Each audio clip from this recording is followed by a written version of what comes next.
Hello, আসসালামু আলাইকুম। আমি আজকে আমের একটি টক আচার নিয়ে আসলাম। টক আচারের রেসিপিটি আপনাদেরকে আজকে আমি শেয়ার করব। আমগুলোকে আমি কাঁচা অবস্থায় কুচো করে কেটে নিয়েছিলাম। 2 রকমের আচার আমি আজকে তৈরি করব। একটি হচ্ছে কুচা আচার, আরেকটি পিস করা আমের, একটু বড় করে পিস করা আচার, আমের আচার। এই আচারটি আমি চুলায় রান্না করে তৈরি করব না, এটি আমি হাতে মেখে আপনাদের সাথে শেয়ার করব। এই আচারটি আমরা প্রতি বছরেই তৈরি করে থাকি বাসায়। এই আচারটি আমরা ভাত দিয়ে খাই, সারা বছরই সংরক্ষণ করা যায়।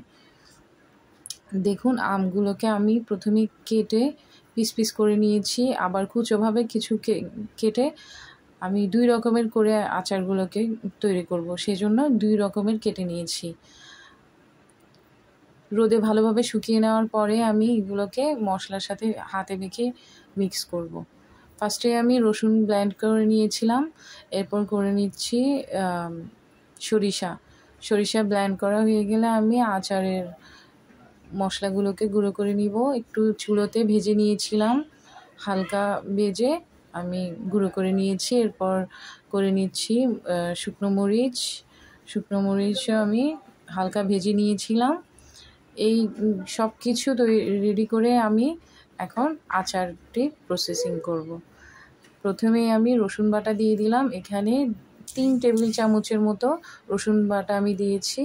তারপরে 2 টেবিল চামচের মতো সরিষা বাটা দিয়ে দিলাম লবণ এখানে আমি কম দিয়েছি, তার আগেই লবণ দিয়ে আমি আমগুলোকে শুকিয়ে নিয়েছিলাম।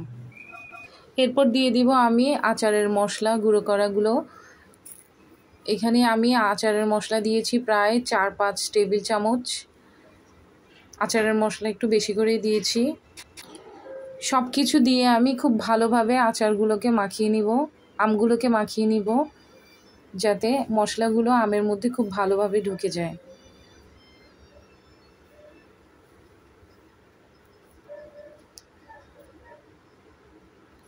এখন আমি দিয়ে দিব সরিষার তেল। কিছুটা সরিষার তেল দিয়ে আমি আমগুলোকে মাখিয়ে নিব।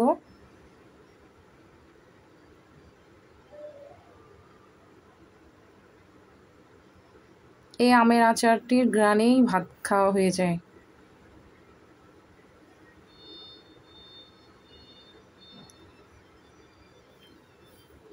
ভালোভাবে মাখিয়ে আমি রেখে দিব।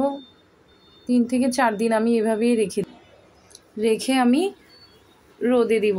3 দিন রোদে দিব আমি আচারগুলোকে এভাবেই। এরপর চলে আসলাম পিস করা আমগুলোকে মাখানোর জন্য। এর মধ্যে আমি দিয়ে দিলাম রসুন বাটা, সরিষা বাটা, গুঁড়ো করা শুকনো মরিচ, দিয়ে দিলাম আচারের মশলা। সব কিছু দিয়ে আমি আবার আমগুলোকে খুব ভালোভাবে মাখাবো। সেম আগের আচারগুলোর মতোই আমি এগুলোকে ঠিক এভাবে মাখিয়ে সরিষার তেল দিয়ে এভাবেই রেখে দিব। রেখে আমি 3-4 দিন রোদে দিব। দেখুন, আমি পরের দিন রোদে দিয়েছি যেভাবে, 3-4 দিন ঠিক এভাবেই রোদে দিতে হবে, পরপর 3-4 দিন। তাহলে আপনার আচারটি সারা বছর ভালো থাকবে, নষ্ট হবে না। এবং এর মধ্যে কোনো সিরকা বা কিছু দেওয়ার কোনো প্রয়োজন পড়বে না। আচারগুলো এমনিতেই খুব ভালো থাকবে। দেখুন, 3 দিনের দিন আমার আচারগুলোর যে কী রকম হয়েছে দেখুন।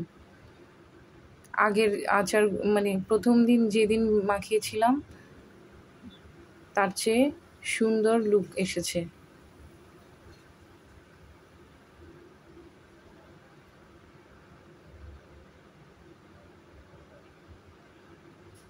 একটু নেড়ে চেড়ে দিচ্ছি, নিচেরগুলোকে উপরের দিকে উঠিয়ে দিচ্ছি, উপরেরগুলো নিচের দিকে দিয়ে দিচ্ছি, যাতে উপরের আচারগুলো নিচের দিকে গিয়ে রোদের তাপটা একটু ভালোভাবে লাগে। এই তো আমার আচার রোদে দেওয়া মোটামুটি কমপ্লিট। আর একদিন রোদে দেওয়ার পরে আমি বয়মের মধ্যে আচারগুলোকে নিয়ে নিতে পারবো।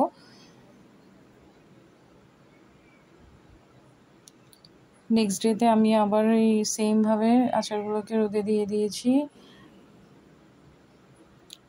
ফাইনালি আমি আচারগুলোকে বয়মে নিয়ে নিচ্ছি।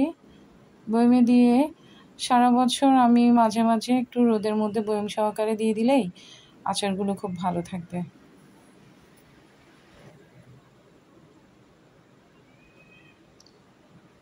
দুই রকমের আচার দুই রকমের বয়মে ঢুকিয়ে নিব। বাকি সরিষার তেল আমি বয়মের মধ্যে দিয়ে দিচ্ছি। এই আচারগুলো সরিষার তেল দিয়েই ডুবিয়ে রাখতে হয়, এতেই আচারগুলো ভালো থাকে।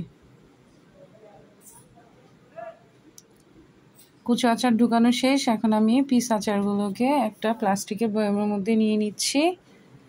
প্লাস্টিক হোক আর কাচের হোক, যে বয়মই হোক না কেন আচারগুলো ভালো থাকবে, সারা বছর আপনি সংরক্ষণ করতে পারবেন। সেমভাবে আমি সরিষার তেল দিয়ে দিচ্ছি, দিয়ে ডুবিয়ে দিচ্ছি। এই তো আমার আচার বানানো কমপ্লিট। আমার এই রেসিপিটি ভালো লাগলে আমার চ্যানেলটিকে সাবস্ক্রাইব করবেন। ধন্যবাদ সবাইকে।